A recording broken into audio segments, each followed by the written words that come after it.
In recent times, there has been an increase in the study and research on various plants and the compounds in them due to the psychedelic qualities. Plants like magic mushrooms are being studied because they contain psilocybin, a psychedelic that is believed to help people suffering from depression, especially when those people are facing life-threatening circumstances. The research to find more sustainable solutions for other mental health illnesses such as anxiety, bipolar disorder, OCD, and addiction also involves studies on other psychedelics such as LSD, DMT, and ketamine. What is funny is the fact that the healing and therapeutic qualities of these compounds and substances isn't exactly new to us. For many millennia, perhaps even as far back as 9000 BC, the hallucinogenic qualities of these psychedelics have been known to mankind. And even till this day, certain communities all around the world have been known to use these psychedelics. So why is it that we're just looking into them now? Well, that's because certain people don't want you to. Want to find out who and why? Alright then, join me on this trip. As mentioned earlier, it's not like humans didn't know about the amazing healing and therapeutic qualities that these psychedelics had. For example, for over 1,000 years, the people in the Amazon basin had brewed a beverage called ayahuasca, a psychoactive drink which has been used for social purposes, as well as in shamanic traditional medicine. Upon analysis, it has been discovered that ayahuasca contains N,N-dimethyltryptamine, also known as DMT, a psychedelic that is now being studied for its ability to help people suffering from depression overcome their malady. It's also been discovered that even further back, Greeks in Europe had used plants now known to contain LSD for their own spiritual rituals and ceremonies such as the Eleusinian mysteries. So why is it that it's just now the research on the amazing healing qualities of these psychedelics is being carried out? We'll have to go back to 1938, when a Swiss chemist named Albert Hofmann first synthesized LSD. This proved to be a moment of great scientific and cultural significance. However, it took some time for this to play out. Although he didn't recognize what he had in the beginning, Hofmann decided to take another look at the substance a few years later in the middle of World War II. Upon accidentally ingesting the drug, he soon realized what a potent psychoactive molecule he had in his hands. Following this, his employer named Sandoz, a pharmaceutical company which is now known as Novartis, decided to organize what can be seen as a crowd-funded research activity. They did so by distributing LSD to any and every chemist or researcher looking to unlock the full potential of the psychedelic for free. This sparked a period of research during the 1950s in which pretty much all of these researchers came to recognize the potential of this psychoactive wonder drug. However, this period of positive progress with respect to the reputation of the drug would prove to be short-lived. In the following decade, the drug began to garner a bad rep, and it was due to several factors. First off, LSD itself slipped out of the hands of the scientific community and into the hands of perhaps the worst community for the reputation of the drug at the time, the American counterculture of the 1960s. This was also exacerbated by Timothy Leary, an American psychologist and author who became known for advocating the use of psychedelic drugs, following his introduction into the psilocybin in magic mushrooms when he was visiting Mexico in 1959.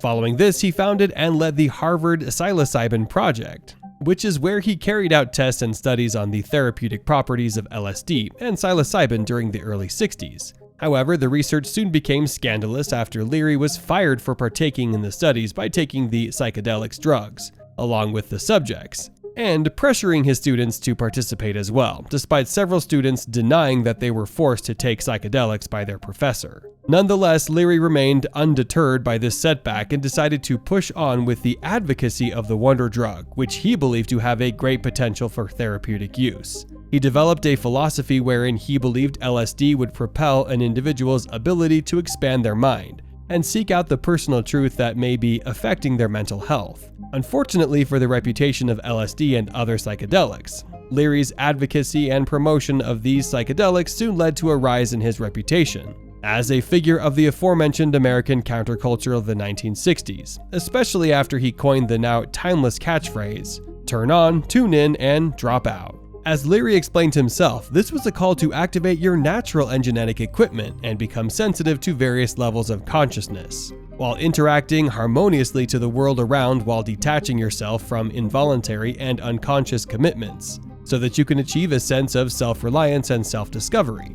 Unfortunately, this was seen by the authorities and others who advocated against the use of psychedelics as a call for people to get high and abandon pretty much all constructive activities that are required for the functioning of society. The timing couldn't be worse, as Leary dared to utter those words to over 30,000 people at the Golden State Park in 1966, 2 years into America's involvement in the Vietnam War. It goes without saying that the government isn't going to smile kindly at people who seem to be telling their young men not to sign up for an ongoing military conflict taking place in another country. Before the end of the decade, the Nixon administration made drugs illegal, and in 1971, LSD and other psychedelics were classed as Schedule I controlled substances by the definition of the United States Controlled Substances Act, which not only confirmed the illegality of the production and distribution of psychedelics, but also declared that there is no acceptable medical use for them. As most researchers on the drugs were mostly state-sponsored, this in turn killed any research that was going on during the decades to come. And this can be reflected through the drastic drop in the research from its peak during the 60s, to the minimal and mostly underground research carried out towards the beginning of the 90s. However, the truth couldn't be ignored forever. In 1995, the National Institute of Drug Abuse in America managed to convince the authorities that they need to look into the therapeutic qualities of the drug and treat it just as it would treat any other medicinal drug. Furthermore, research on drugs like DMT and psilocybin was also being carried out at the time, and this resulted in the revelation of what quite a few of these researchers had known for decades: that these drugs do assist people with mental health problems, while not being as toxic as some of the generally accepted drugs that are being recommended to people with mental health problems. Fortunately, this hard stance against the study and use of psychedelics for mental health treatment is starting to wane, especially with the study of psilocybin, which has been identified as a breakthrough therapy that will change lives, thereby making it easier for researchers to carry out trials on the psychedelic drug in the US. However, this is just the first step towards the full acceptance of the use of psychedelics as treatment. Skeptics still worry that this may result in the recreational use of the drugs, which admittedly would also be against the use of experts who advocate that the proper set and setting must be in place before one used any psychedelic. However, the pharmacological benefits of the psychedelic drugs are clear, and the only way to fully know what they can do for humans is to further develop on the knowledge that we have through the use of scientific research. In the future, we hope that those who have stifled the research in the past will help those seeking to reveal the truth about these drugs.